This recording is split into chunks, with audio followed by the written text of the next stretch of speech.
start to the day. It's nice when you can beat the sun to the day.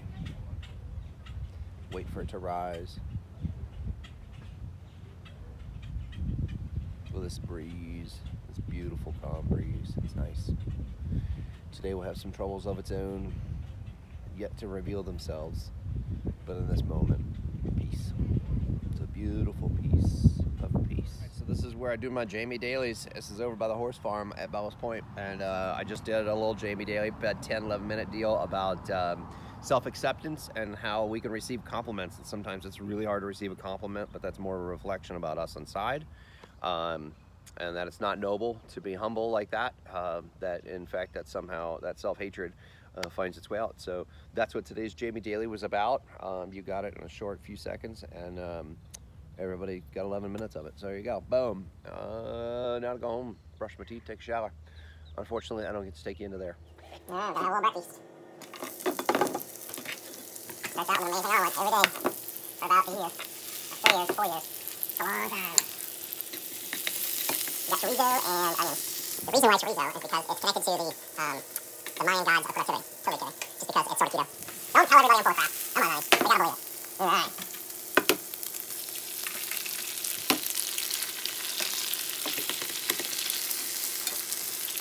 Right, we still let it sit.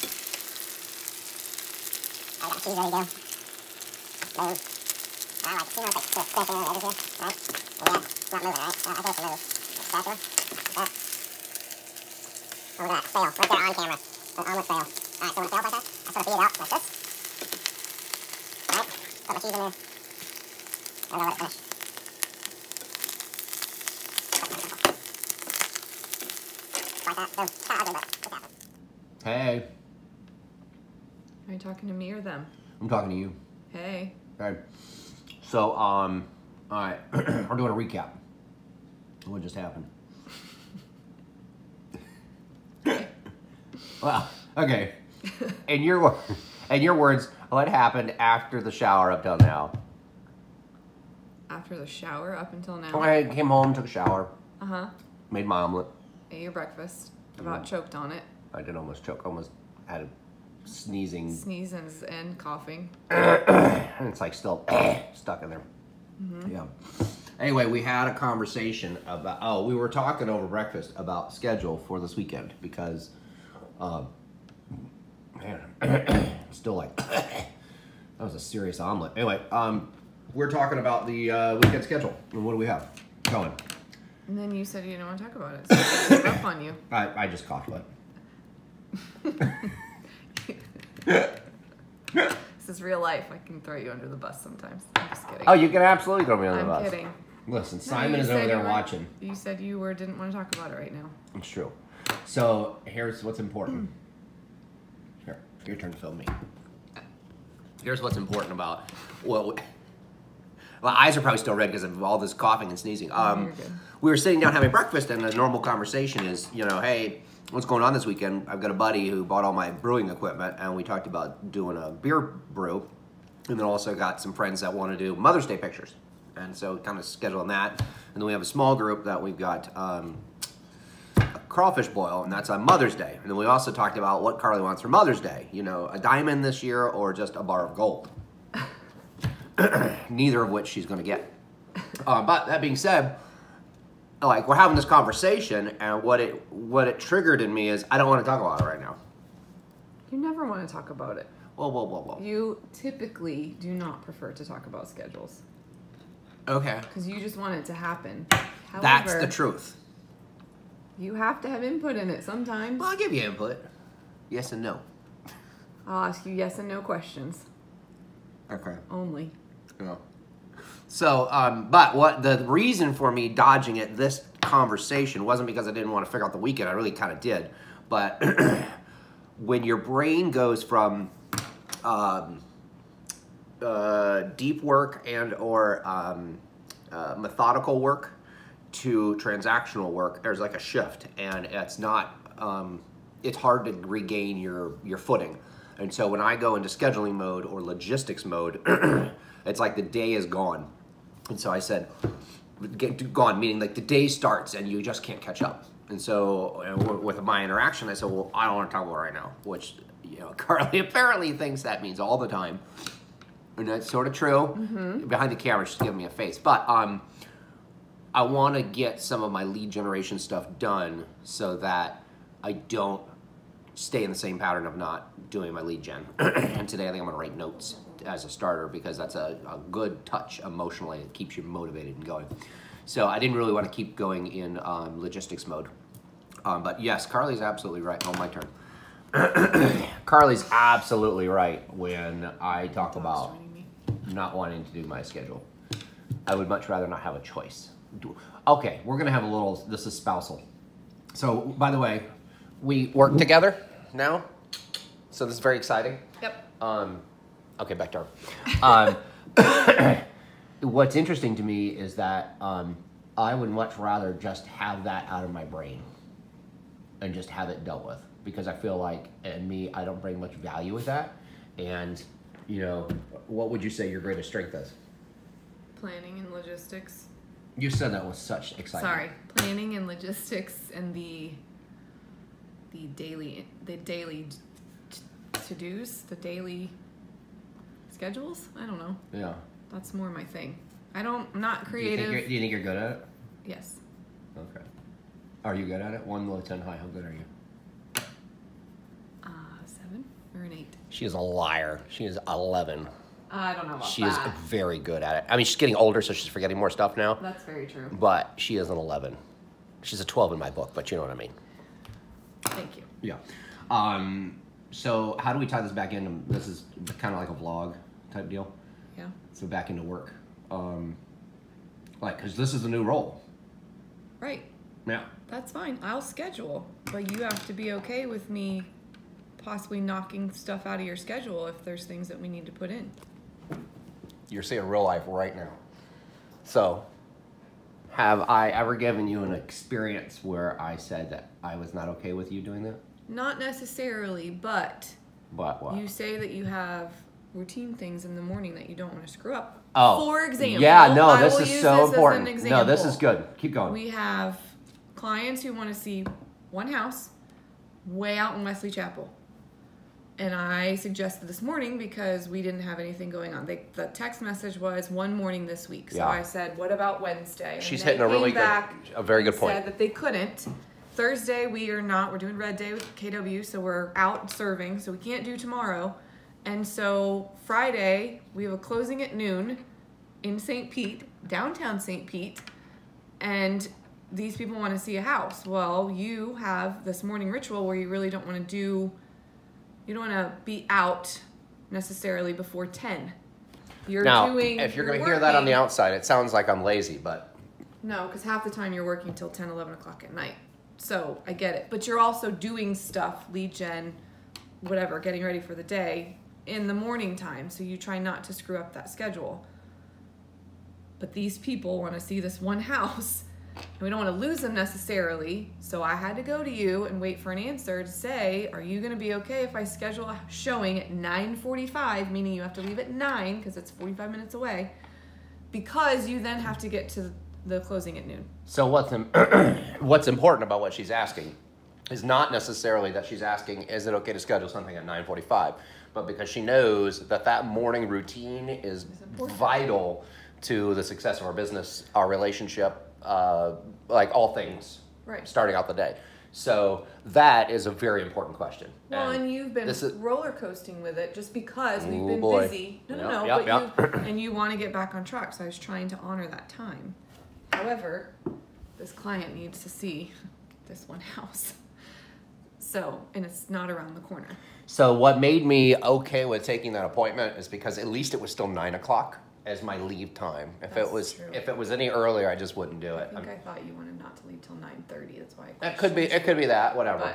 But like for me, it's more important to at least get the doc in the morning. Shower, food, that sort of stuff in a good order, not like, Well, not rushed. Yeah. Like not crazy rushed. Now I sound like my dad. Right? It takes them 2 hours to get ready. Like, what are you doing? Like, what does it take? Anyway, they don't even read the newspaper anymore. Anyway, point of all this is that having a schedule really is important. And even being in the business, and I'm a guy who says the schedule and the routine is really important, even I still struggle with it. But like, well, it's hard. This is such a fluctuating business. Sometimes you're at the whim of your clients, which is fine. That's obviously the goal. We're client-centered, but... There are some people who say, just train your clients. And sometimes it's true and sometimes it's not. Yeah, that's true too. Yeah. But you have to feed yourself too. Because I'm only as good as what I can provide. To be able to give to other people. So yeah, it's true. I get that. Otherwise, I'm just an average agent. Yes. Yes. No. What? What's that mean? You're much more of an extroverted agent. You're not average. That's good. I'm not saying it's a bad thing. It's a good thing. I love that you just said. You are a relationship builder. In a good way. Okay. I'm not saying it's in a bad way. Wait. So I'm a good agent because I'm an extrovert. No, I shouldn't say that. Yeah. It's the relationships that you build. I know. It's the time that you take finding out what people really want so they're not looking at 18,000 houses that they don't want. Yeah. And sometimes I'll look at the 18,000 houses. Well, sometimes you do. When they're out-of-town clients, you kind of have to. Yeah, that's for sure. Because they're only in town for a couple days. All right, so we talked about lead gen. This is going to be a really crazy long video. You need to. You need to go lead gen. So goodbye. All right, so I am now out in my backyard, and I have a beautiful day that provides me the opportunity to work outside. Most agents don't actually go into an office very often anymore. Keller Williams has always had this philosophy that your lead gen happens in the morning and it should be done in an office. But I think the most important part of it is that you actually do it. It doesn't matter where it's happening. Do it without distractions, interruptions, things like that. And as you can see from my last video yesterday, there's tons of distractions at the office. So when I'm in my own backyard, there's a whole lot less distractions. There's clothes that need to be folded and scuba gear that needs to be put up, but those are easily forgotten in order of doing some lead gen. So today I'm gonna start my lead gen with writing thank you notes or appreciation cards. They have referral language on the front of them, but really it's a way for me to connect with clients and also people who are influencers and people that I've seen do great things. And what these notes do for me is set my mindset on noticing others before myself. It's not like when I call, I want something from people, I want to see what I can do for people. And the notes put you in the right mindset for it. I have been a little bit out of practice with these. I used to do about 4 or 5 a week. I don't want to get back into that cycle, so I have some folks that are sandbagged from a while back that I need to catch up on. So I'm going to go ahead and write those now, and then I'll probably jump on to doing Boomtown leads, which are cold leads. I'll probably glean through our team account and see if there's anybody new there that is hot to trot, so that I can start getting them serviced before summer. So there you go. So went ahead and gleaned through my Boomtown, logged in, checked all my nows, checked all my hots, you know, those clients that are ready to go. Wrote 4 notes, which is worth 40 points. And then sent a few texts and emails to some folks that were on my to-do list through Boomtown. So there you go. That's lead gen for today. Yeah, and now we're gonna, start handling some emails.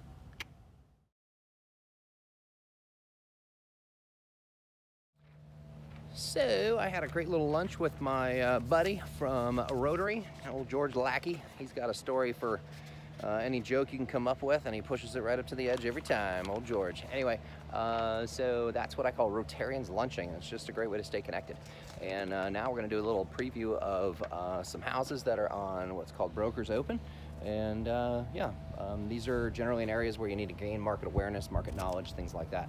And this one's a pretty nice house, 4,500 square feet, something like that. So I'm gonna check it out and see what's got going on.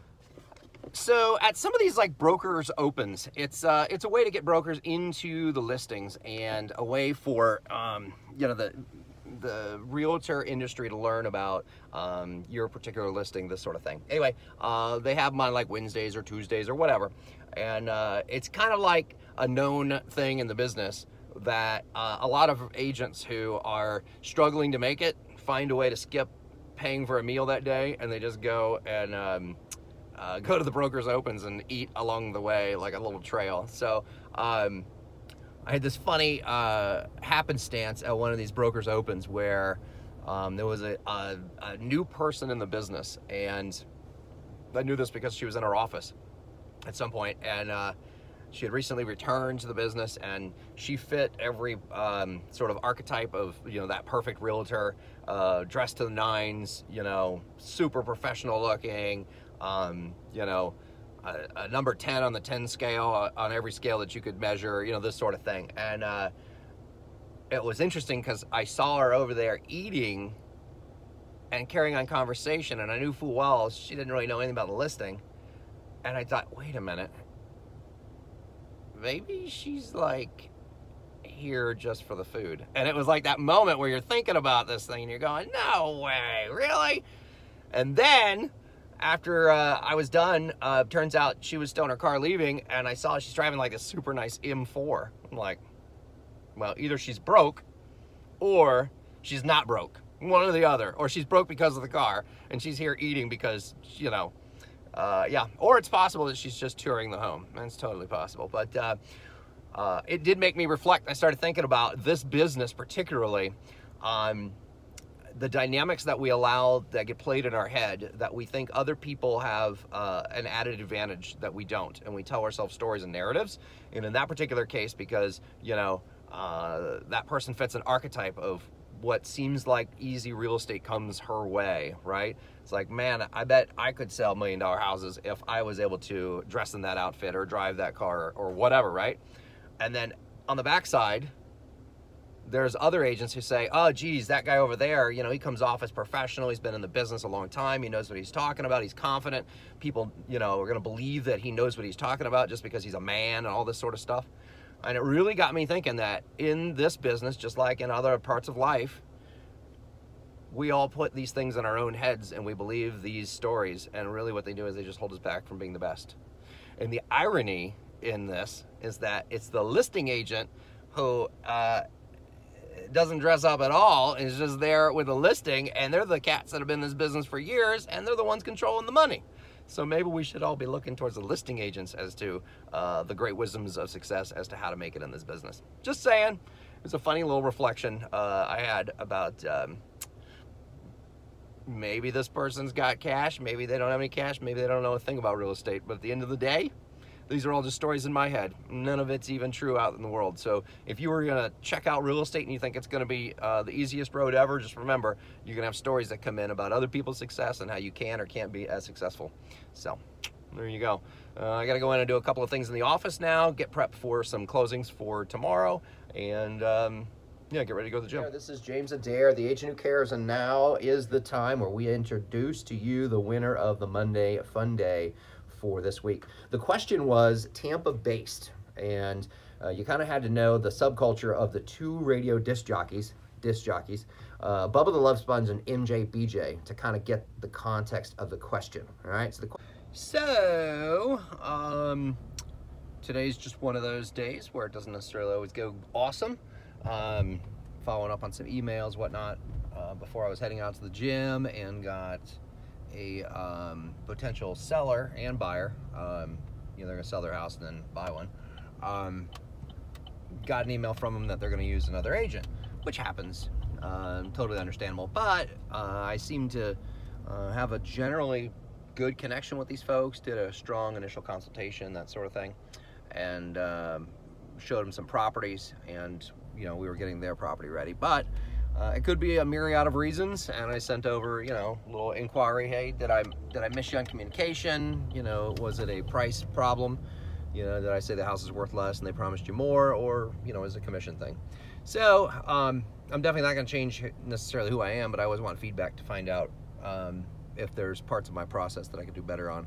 I have a feeling that somebody came over and gave them a quote-unquote a second opinion, and they were just more forceful, and I'm not typically a very forceful individual. I'd much rather have your trust than have you coerced. But again, that's me projecting. I don't necessarily know. Remember those stories that you can tell in your head? So right now I am gonna go to the gym and do that thing, and I hope, you know, they're good people, so I mean, I wish them the best by all means. Yeah, maybe I'll find out what it was. What do? Some days you win them, and some days you don't. All right, so this is the gym, and basically it's an hour and a half of rolling and training. There you go. And I'll probably have some bruises when we're done, because that's where this came from. Look, fighters training, gonna go kill some people. professional level stuff right here. So, so where it's at. All right, now I'm in their way. Gotta go.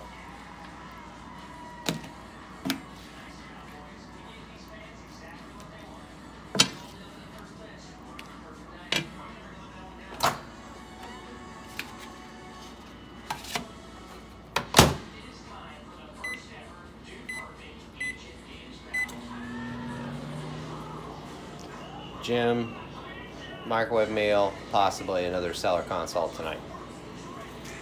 It's 8:30. That's how it happens.